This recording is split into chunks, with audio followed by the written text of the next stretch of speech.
फलदा academic की online class में आप लोग का स्वागत है। दोस्तों, आज हम लोग हिंदी साहित्य के 25 ऑनलाइनर क्वेश्चन को हल करेंगे जो आगामी परीक्षा के लिए बहुत ही महत्वपूर्ण है। तो दोस्तों, जो भी भाई बहन चैनल को सब्सक्राइब नहीं किए हैं, चैनल को सब्सक्राइब कर ले और बेल आइकन को प्रेस कर ले। तो आइए प्रारंभ करते हैं। क्वेश्चन नंबर 1, झरना काव्य संग्रह के रचयिता हैं। तो झरना काव्य संग्रह के रचयिता जयशंकर प्रसाद जी हैं। क्वेश्चन नंबर 2, भारत भारती काव्य के रचनाकार हैं। तो भारत भारती काव्य के रचनाकार मैथिली शरण गुप्त हैं। मैथिली शरण गुप्त को हिंदी का प्रथम राष्ट्र कवि कहा जाता है। क्वेश्चन नंबर 3, दोहा कोश के रचयिता हैं। दोहा कोश के रचयिता सरहप्पा हैं। सरहप्पा को हिंदी का प्रथम कवि कहा जाता है। क्वेश्चन नंबर 4, प्रेम सागर के रचनाकार हैं। प्रेम सागर के रचनाकार लल्लू लाल जी हैं। लल्लू लाल को हिंदी का प्रथम गद्यकार कहते हैं। क्वेश्चन नंबर 5, पंच परमेश्वर कहानी के लेखक हैं। पंच परमेश्वर कहानी के लेखक मुंशी प्रेमचंद जी हैं। मुंशी प्रेमचंद को भारत का मैक्सिम गोर्की कहा जाता है। क्वेश्चन नंबर 6, रानी केतकी की कहानी के रचयिता हैं। रानी केतकी की रचयिता इंसा अल्लाह खां जी हैं। क्वेश्चन नंबर 7, अष्टछाप के सर्वश्रेष्ठ कवि हैं। अष्टछाप के सर्वश्रेष्ठ कवि सूरदास जी हैं, जिन्हें वात्सल रस सम्राट कहा जाता है। अष्टछाप की स्थापना 1505 ईस्वी में हुई थी। क्वेश्चन नंबर 8, रामचरितमानस की भाषा क्या है। तो रामचरितमानस की भाषा अवधी है। रामचरितमानस गोस्वामी तुलसीदास द्वारा लिखी गई है। क्वेश्चन नंबर 9, हिंदी का आदि कवि किसे कहा जाता है। तो हिंदी का आदि कवि स्वयंभू को कहा जाता है। स्वयंभू को अपभ्रंश का वाल्मीकि भी कहा जाता है।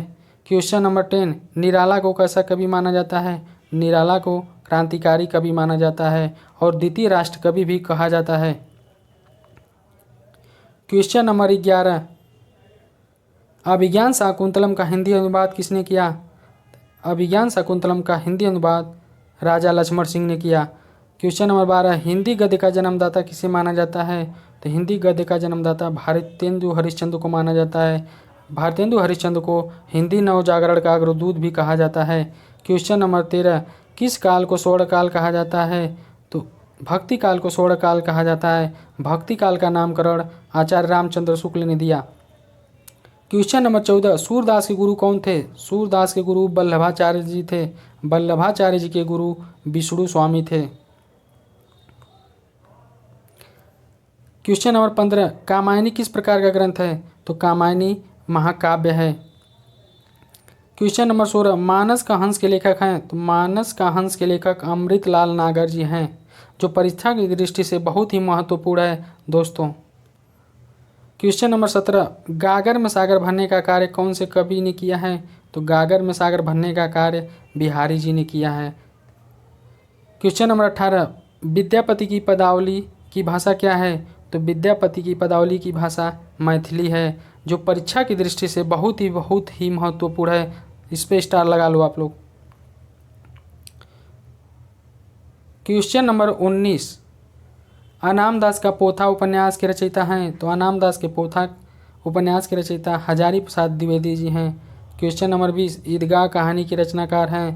तो ईदगाह कहानी के रचनाकार मुंशी प्रेमचंद्र जी हैं। मुंशी प्रेमचंद्र की अन्य रचनाएं प्रेमा, कर्मभूमि, रंगभूमि, गोदान, गबन और मंगलसूत्र है। क्वेश्चन नंबर 21, वीरों का कैसा हो बसंत कविता के रचयिता हैं। तो वीरों का कैसा हो बसंत के रचयिता सुभद्रा कुमारी चौहान जी हैं। सुभद्रा कुमारी चौहान की अन्य रचनाएं त्रिधारा, मुकुल आदि है। क्वेश्चन नंबर 22, वही मनुष्य है जो मनुष्य के लिए मरे पंक्ति के रचयिता हैं मैथिली शरण गुप्त। मैथिली शरण गुप्त की अन्य रचनाएं रंग में भंग, भारत भारती, यशोधरा आदि है। क्वेश्चन नंबर 23, आषाढ़ का एक दिन नाटक के रचयिता हैं। तो आषाढ़ का एक दिन नाटक के रचयिता मोहन राकेश जी हैं। मोहन राकेश की अन्य रचनाएं आधे अधूरे, लहरों के राजहंस, नीलो बाहों वाली रोशनी आदि है। क्वेश्चन नंबर 24, संसद से सड़क तक काव्य के रचनाकार हैं। संसद से सड़क तक काव्य के रचनाकार सुदामा पांडे धूमिल जी हैं। दोस्तों, वीडियो पसंद आए तो लाइक सब्सक्राइब जरूर करें। क्वेश्चन नंबर 25, ज्ञानपीठ पुरस्कार किस क्षेत्र में सर्वश्रेष्ठ कार्य के लिए दिया जाता है। तो ज्ञानपीठ पुरस्कार हिंदी साहित्य में सर्वश्रेष्ठ कार्य के लिए दिया जाता है। तो दोस्तों, वीडियो पसंद आए तो लाइक सब्सक्राइब जरूर करें और बेल आइकन को प्रेस करें। Thank you.